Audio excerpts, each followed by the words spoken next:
ઘણા છોકરાઓને તમે જોવો સગાઈ થાય ને એટલે દર રવિવારે એના સસરાને ઘેરે સવારમાં પહોંચી જાય.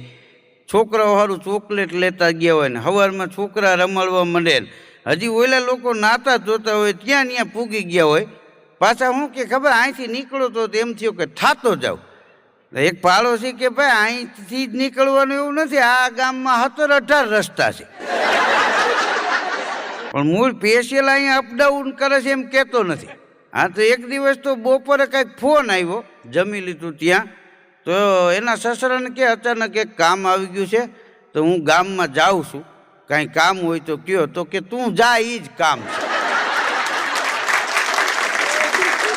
ઘણા માણસો એવા હોય કે કામ સિવાય કોઈ હગા નીકળ્યા હોય, સમાજના આગેવાનો નીકળ્યા હોય તો ચા પાણી પીવાનું ન કે ડેલી બંધ કરીને ચા પીતા હોય. હા, અને પછી એના દીકરા દીકરી જુવાન થાય ને